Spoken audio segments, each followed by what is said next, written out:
Hello, Mario. In this video, more about circles.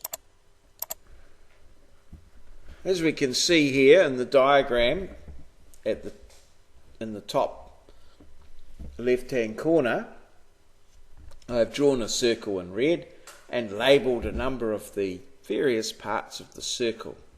It's important that we have a good understanding of what these parts are. So first of all, the tangent. Now this is a line that just touches the surface, touches the circle, and it just touches it at one point. And if we draw a line from that point to the centre of the circle, it will be a radius and it will be at right angles or 90 degrees to the tangent. So a radius is always perpendicular to a tangent.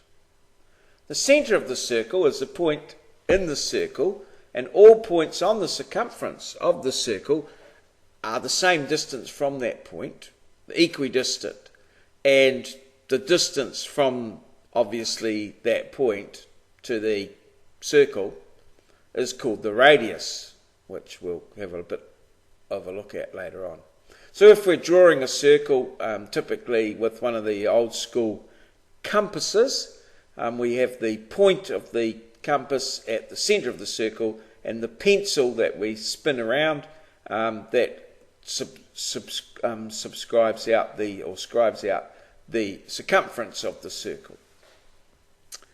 The segment, and I've shown a segment up here in the cyan colour here. A segment is the area between a chord, which we'll look at a bit later on, and the curve of the circle, this little bit in here. So area between a chord and the circle, and that's called the segment.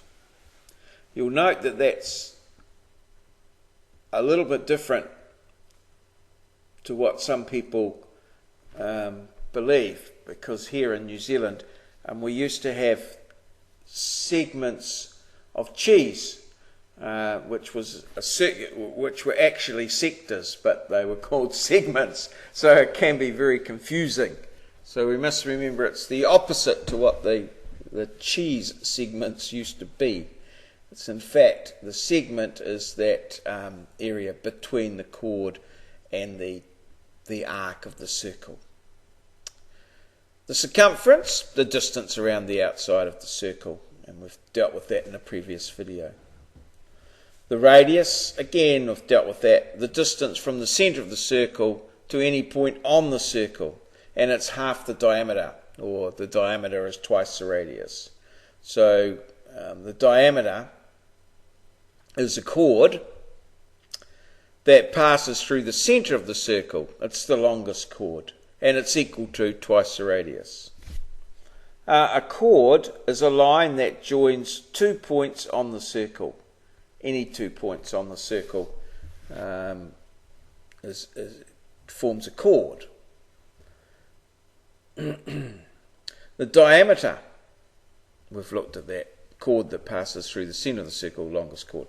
The arc is a part of the circumference of the circle, so this is just a little arc here, part of the circumference of this circle, and it's usually subtended by an angle in here. So the arc then becomes a part of the circle. So if this angle in here is, say, 60 degrees, that's 60 over 360, which is 1/6 of the total circumference.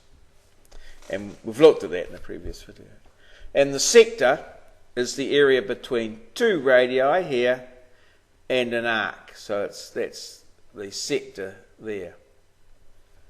Alright, so these are the parts of the circle. It's important that you are familiar with them, because as you deal with the circle and talk about the circle, these are the words that come up. So you need to have a fairly clear definition of what each of these words are.